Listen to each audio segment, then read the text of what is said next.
All right, so with the seventh round stoppage or a retirement after the seventh round corner stoppage, seventh round TKO, however it is that you like to define it specifically, Vasyl Lomachenko manages to defend his WBO super featherweight title against Miguel Marriaga.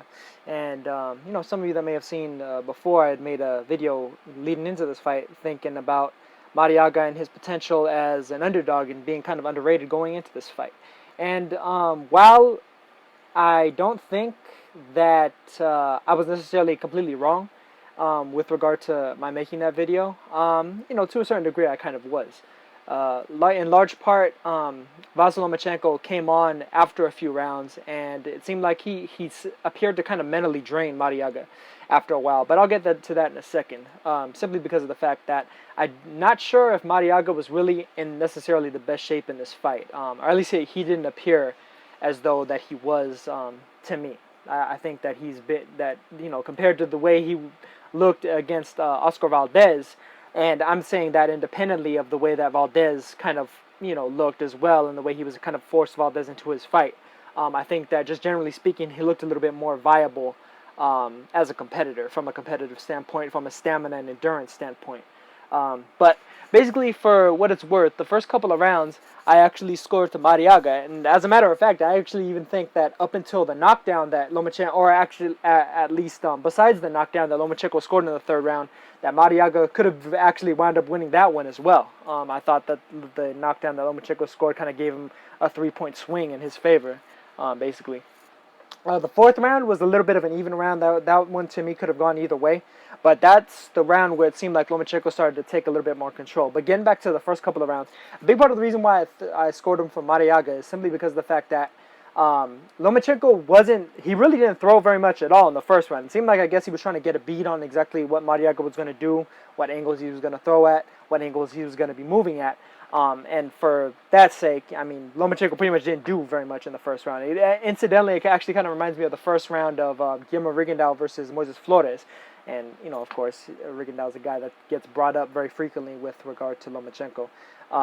But with Rigondeaux and Flores was consistently touching Rigondeaux, not necessarily landing these like clean, jarring, head-stopping shots, but he was continuously putting leather on Rigondeaux with the punches that he was landing, whereas Rigondeaux really didn't throw very much, and he didn't land very much in either case, at the very least, until that controversial punch after the bell that led to the big mess that we find ourselves in with regard to those two.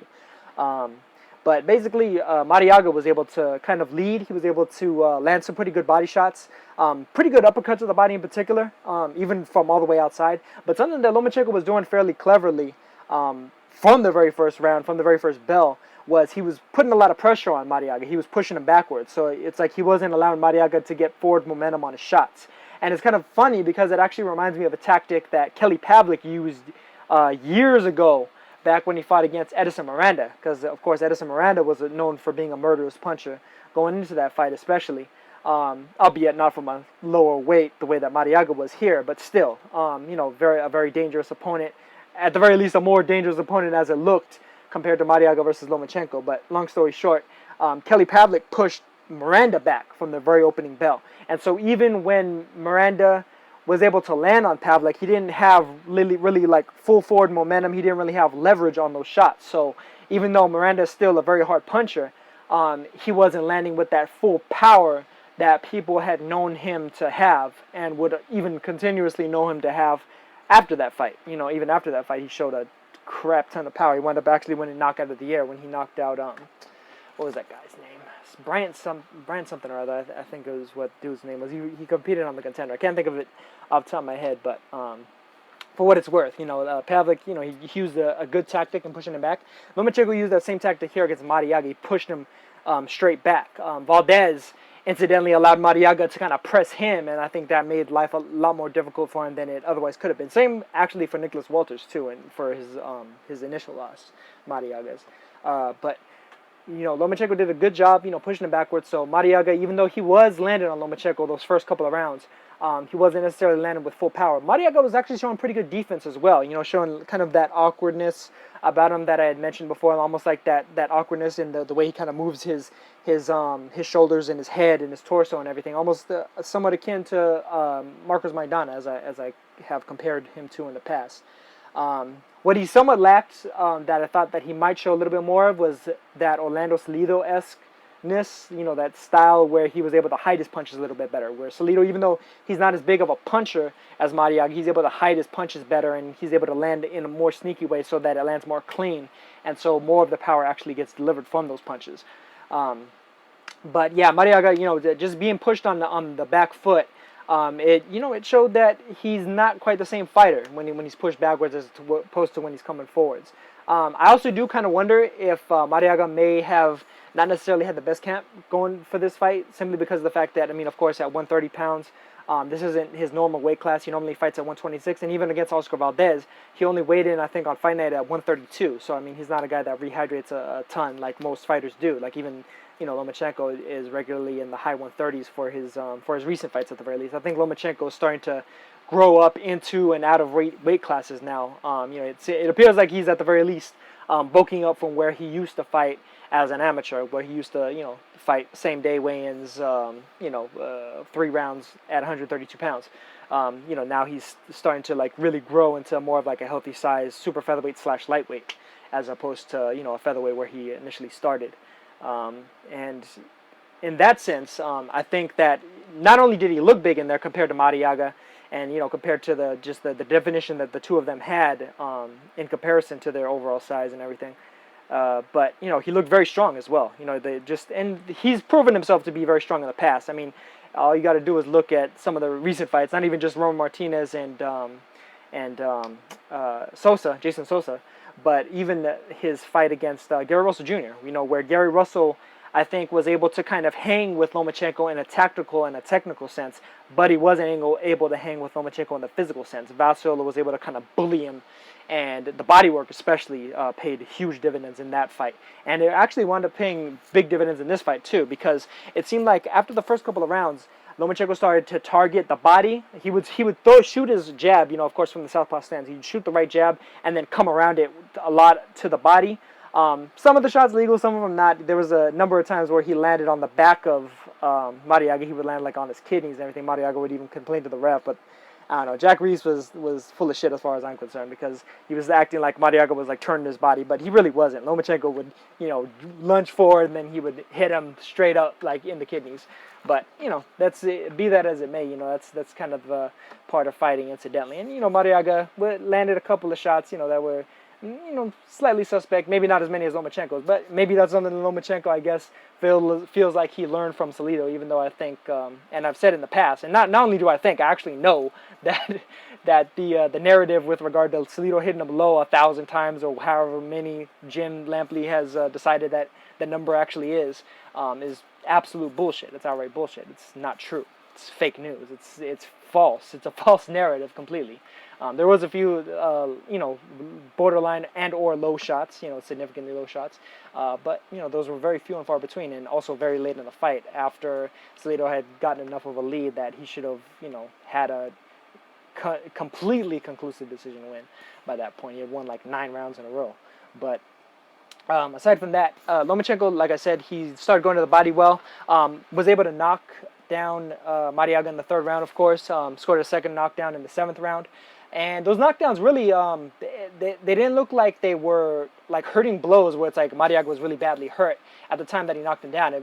The first one seemed to be a bit more of a balance shot. It's that, Marriaga was really on his heels. Lomachenko had just landed a left hand, or actually he had hit a left hand to Marriaga's gloves. Marriaga kind of got pushed back by that one. And then Lomachenko followed up with an immediate second left hand. And that's the one that kind of caught Marriaga on his heels, tripped him up. Put him on his ass, and Marriaga got back up from that. And funny enough is that right after that, Vasyl Lomachenko, he put himself in the corner, pinned himself in the corner, as though Marriaga hadn't been landing on him up until that point, which he had been, and basically waved Marriaga in to hit him. And that was a pretty stupid move on behalf of Lomachenko, because Marriaga landed about 4 clean punches in a row, and Lomachenko landed 0. Literally, when Lomachenko put himself in that corner, he landed absolutely nothing. You know, if anything, maybe he tapped him with one of those jabs at the very end of the round, after that 4-punch combo that Marriaga managed to land on him. But otherwise, that was a pretty stupid move on his behalf. And, you know, it's part of the reason why I was talking about the fact that other than that knockdown, Marriaga pretty much edged the round.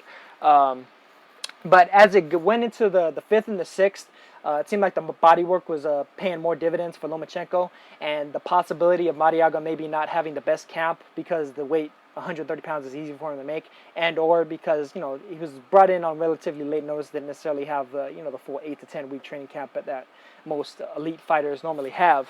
You know, he definitely appeared stamina deficient, endurance deficient, and that on top of Lomachenko's consistent body work, as well as the fact that I think Lomachenko was somewhat mentally exhausting him with just the tactics that he was using, and, you know, the fact that as each round passed, Lomachenko was getting better, whereas Marriaga was getting more tired. I think that started to kind of like pile on and wear on Marriaga in a psychological sense, and like kind of mentally exhaust him. You know, of course, in the 7th round, I think that knockdown was largely basically not even necessarily just balance, but balance on top of the fact that he was just exhausted. Funny enough, it actually kind of reminds me of Zhou Shiming just a week ago against Sho Kimura. Although in that fight, Zhou Shiming was winning the fight quite handily, you know, and also on the scorecards as well.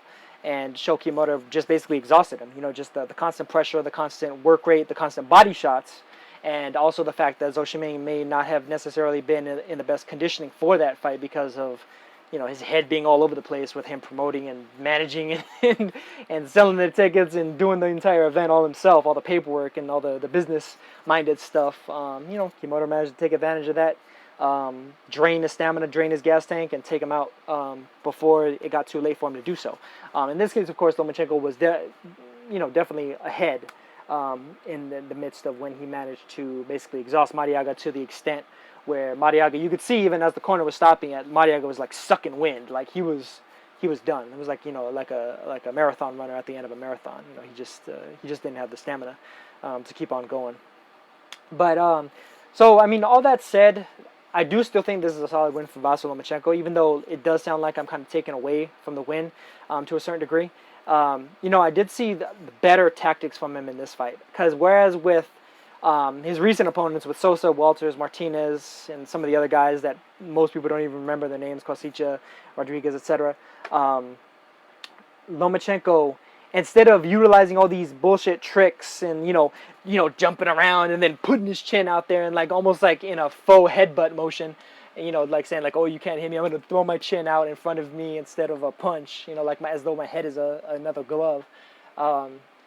Here against Marriaga, he had to use more orthodox tactics, more orthodox technical boxing tactics, as opposed to utilizing a bunch of like tricky footwork and then a bunch of side steps and pivots and pivoting around a guy. Because Marriaga was really, at the very least, technically speaking, a more convincing opponent. You know, he was a more challenging opponent than Sosa, Walters, and Martinez proved to be in the ring. And seeing that's a big part of the reason why I initially made that preview video talking about Marriaga being a bit underrated as an underdog. Because of the fact that I felt like he was going to bring it more than those guys did. He at least had the mentality, even if I am not sure that he necessarily had the conditioning. But, you know, Lomachenko, you have to give him a certain degree of credit for kind of taking whatever was there for Marriaga in the first couple of rounds away from him as the rounds kind of pressed on. And I definitely do so.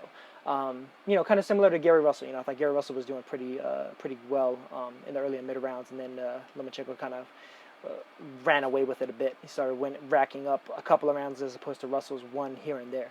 And same with actually the number of punches landed in that fight.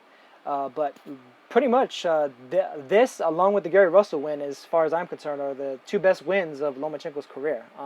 Pretty impressive stuff. I mean, even though I wouldn't say that this is necessarily pound for pound worthy, as I've been very critical of people ranking Lomachenko pound for pound in the past. At the very least, in terms of talent and ability, I'd say that Lomachenko could very well be projected. You know, I wouldn't be mad at anybody projecting him to be a top pound for pound fighter one day, but that one day has not come yet. You know, because the fact of the matter is you have to have the achievements behind you. You have to have the proof in the pudding. You have to have the proof behind you showing that those talents and abilities can translate into the actual victories over the top level fighters, over the high level fighters. And against Alito, it didn't. And, against Marriaga and Russell, he wasn't using as many of those tricks. He was using more standard orthodox boxing skills. But for what it's worth, Lomachenko is the third best fighter at super featherweight.